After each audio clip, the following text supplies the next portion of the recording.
কোনো মানুষের সফলতা বা ব্যর্থতার পেছনে বাহ্যিক কোনো কারণ ভূমিকা রাখে না। একজন ব্যক্তির সাফল্য এবং ব্যর্থতা তার ব্যক্তিত্বের উপর নির্ভর করে। কেউ যদি সফল হয় তার মানে এই নয় যে সাফল্যের গন্তব্যে পৌঁছার জন্য তার কাছে সমস্ত মাধ্যম ছিল।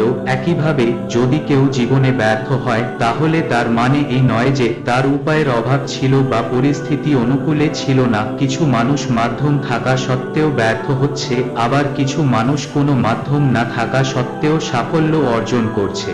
বেশি দূর যেতে হবে না, এপিজে আবুল কালামের উদাহরণ সামনে রাখা যেতে পারে। তার পিতামাতার কোনো সম্পদ বা রাজনৈতিক প্রভাব ছিল না। সাধারণ পরিবারে জন্মগ্রহণ করেও তিনি সাফল্যের এমন উচ্চতায় পৌঁছেছিলেন। তিনি তরুণ প্রজন্মের কাছে সাফল্যের মডেল হয়েছিলেন। এই পৃথিবীতে এমন অনেক মানুষ জন্মেছে যাদের প্রচুর ধন সম্পদ ছিল, কিন্তু আজ তাদের কোনো নামগন্ধ নেই, তাদের আমরা কেউই চিনি না।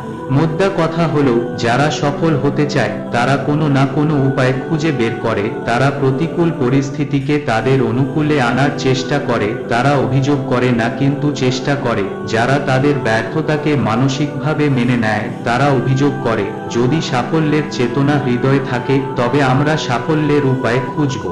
একজন সফল ব্যক্তির জীবন এবং একজন ব্যর্থ ব্যক্তির জীবনের মধ্যে কোনো পার্থক্য নেই, তবে সমস্যায় ঘেরা সত্ত্বেও একজন তার সাফল্যের বিষয়ে আশাবাদী থাকে এবং এর জন্য প্রচেষ্টা চালিয়ে যায়, আর অন্যজন সাফল্য বিষয়ে এমন অনিশ্চয়তার মধ্যে থাকে যে যদি দুর্ভাগ্যের সামান্য দমকা হাওয়া তাকে স্পর্শ করে তখন মনে হয় যেন তার সাফল্যের সমস্ত পথ অবরুদ্ধ। আমি বিশ্বাস করি সফল হওয়ার প্রথম শর্ত হলো আশাবাদী হওয়া। একজন আশাবাদী মানুষ সবসময় ভবিষ্যতের দিকে নজর রাখে। তিনি অতীতে কি হারিয়েছেন এবং কি অর্জন করেছেন তার হিসাব রাখেন এবং বর্তমানের একটি সৎ বিশ্লেষণও করেন। যদি সে অতীতে কিছু মিস করে থাকে এবং এখনো তা পাওয়ার কোনো সম্ভাবনা না দেখে সে ভবিষ্যতে তা পাওয়ার প্রস্তুতি শুরু করে। একজন আশাবাদী ব্যক্তি জানেন যে সাফল্য একদিনে অর্জিত হয় না। তিনি বিশ্বাস করেন যারা পরিশ্রম করে তারা একদিন না একদিন সাফল্য পাবে। একজন হতাশ ব্যক্তি অতীতের ঘটনাকে আঁকড়ে ধরে থাকে আর সারা জীবনের প্রভাব এড়াতে পারে না। তিনি অতীতের অপ্রীতিকর স্মৃতির জন্য ভবিষ্যতের সুযোগগুলিকে উৎসর্গ করেন। হতাশ ব্যক্তি বারবার চেষ্টা করে না। তিনি মনে করেন আজ সফলতা না পেলে কাল তা অর্জিত হবে না, তাই সে অতীতের ব্যর্থতা নিয়ে বেঁচে থাকে এবং সামনের সব সুবর্ণ সুযোগ হাতছাড়া করে। একজন আশাবাদী সবকিছুর মধ্যে ইতিবাচক খোঁজেন এবং একজন হতাশাবাদী সবকিছুতেই নেতিবাচক দিকটি দেখেন। উভয়ের মধ্যে পার্থক্য কি? একজন ইংরেজ কবি বলেছেন, Two men look out through same bars, one sees the mud, and one the stars. অর্থাৎ রাতে একই জঙ্গল থেকে দুজন মানুষ বাহিরের দিকে তাকায়, কেউ কাদা দেখে আর কেউ তারা দেখে। এখানে প্রথম জন হতাশ ব্যক্তি এবং দ্বিতীয় জন আশাবাদী ব্যক্তি। বাইরের দিকে তাকানোর মাধ্যম একই, কিন্তু উভয়ই তাদের নিজস্ব চিন্তা ভাবনা অনুযায়ী দুটি আলাদা ও ভিন্ন জিনিস দেখছে। যেমন আমরা একই ঘটনা থেকে দুটি ভিন্ন ভিন্ন ফলাফল গ্রহণ করি, প্রতিটি ফলাফল আমাদের চিন্তা এবং উদ্বেগ অনুযায়ী হয়। একজন আশাবাদী প্রতিটি ঘটনায় ভালো দিক খোঁজেন, বিপরীতে একজন হতাশ ব্যক্তি প্রতিটি ঘটনায় খারাপ দিক দেখেন। কিভাবে একজন আশাবাদী এবং একজন হতাশাবাদী একই ঘটনা থেকে তাদের নিজস্ব চিন্তা অনুযায়ী ফলাফল গ্রহণ করেন তা একটি ফার্সি কবিতা থেকে বোঝা যায়। কবিতাটির অর্থ হলো, অর্থাৎ আমার আর তোমার মাঝে পার্থক্য হচ্ছে শোনার মধ্যে। যখন দরজায় শব্দ হয় তখন আপনি মনে করেন যে দরজাটি বন্ধ হয়ে গেছে এবং আমি মনে করি যে শব্দটি দরজা খোলার শব্দ। হতাশ এবং আশাবাদী মানুষের মধ্যে কত বড় পার্থক্য তৈরি হয়েছে তা এখানে বিবেচনা করুন। একই ঘটনা ঘটছে কিন্তু এর ভিন্ন ভিন্ন অর্থ গ্রহণ করা হয়েছে। বাস্তব জীবনে আশাবাদী এবং হতাশাবাদীর মধ্যে এটাই পার্থক্য।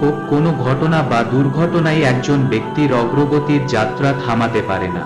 কোনো আশাবাদী ব্যক্তির সামনে কোনো নেতিবাচক ঘটনা ঘটলে তিনি তা সহ্য করেন, কিন্তু তার চলা বন্ধ করেন না, বরং তিনি নতুন উদ্যমে নতুন উপায়ে তার যাত্রা শুরু করেন। আশাবাদ একটি করুণা, এটি মানুষকে ধৈর্য ধরতে শেখায়। এটি জীবনের কোনো পর্যায়ে মানুষের মনোবলকে মরতে দেয় না। সফল ব্যক্তিরা অসফল ব্যক্তিদের থেকে আলাদা কারণ তারা ভিন্নভাবে চিন্তা করেন।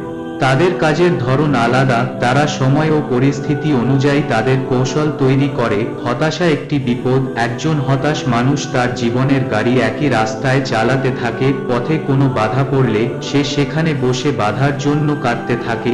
সময় চলে যায়, জীবনের সূর্য ডুবে যায় এবং ব্যর্থতা তার নিয়তি হয়ে ওঠে। ইউ ক্যান উইন বইতে একজন সফল ব্যক্তির বৈশিষ্ট্য সম্পর্কে বলা হয়েছে। Winners do not do different things. They do things differently. অর্থাৎ সফল ব্যক্তিরা কোনো ভিন্ন কাজ করেন না, বরং তারা কাজগুলো ভিন্নভাবে করেন। এর অর্থ হলো তারা সময় এবং পরিস্থিতি অনুযায়ী তাদের কৌশল তৈরি করে। যখন তারা অনুভব করে যে গন্তব্যে যাওয়ার একটি পথ অবরুদ্ধ, তখন তারা অন্য পথের সন্ধান করে। তারা মনে করেন একটি দরজা বন্ধ হলে আরেকটি দরজা খুলবে। তারা উদ্বেগকে সাময়িক বলে মনে করেন। একজন আশাবাদী বিশ্বাস করেন যে প্রতিটি অসুবিধার পরে যেমন স্বাচ্ছন্দ্য রয়েছে, তেমনি প্রতিটি অন্ধকারের পরে আলো রয়েছে। আশাবাদী ব্যক্তি সফল হবেন কারণ তিনি চেষ্টা অব্যাহত রাখেন। হতাশ ব্যক্তির সাফল্য অনিশ্চিত কারণ সে চেষ্টা করা বন্ধ করে দেয়। সফলতা কোনো দুর্ঘটনা নয় যে চেষ্টা না করেই পেয়ে যাবে। সফলতার জন্য পরিশ্রম, নিরন্তর পরিশ্রম প্রয়োজন। অবিরাম কাজ শুধুমাত্র একজন আশাবাদী ব্যক্তির কাছ থেকে আশা করা যায়, হতাশাবাদী ব্যক্তির কাছ থেকে নয়। একজন আশাবাদী ব্যক্তি ব্যর্থতাকে দুর্ঘটনা মনে করে সামনের দিকে এগিয়ে যায়। একজন হতাশ ব্যক্তি ব্যর্থতাকে দুর্ঘটনা বলে মনে করেন না, তিনি এটিকে শেষ বলে মনে করেন এবং সম্ভাবনার সমস্ত আলো নিভিয়ে দেন। তিনি বুঝতে পারেন না যে প্রত্যেক সফল ব্যক্তির গল্প আসলে ব্যর্থতা থেকেই তৈরি হয়। ইংরেজিতে বলা হয়, Every success story is also a story of great failure.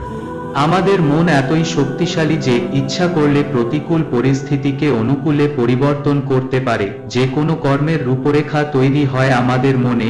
শরীরের সমস্ত অঙ্গ আমাদের মন দ্বারা নিয়ন্ত্রিত। মন আমাদের আশাবাদী করে, আবার এই মনই আমাদের বিষণ্ণও করে। আপনার সাফল্য বা ব্যর্থতার জন্য বাহ্যিক কারণগুলিকে দায়ী করবেন না, কারণ আমরা আমাদের কর্ম দ্বারা সফল হই, আমাদের কর্ম দ্বারা ব্যর্থ হই।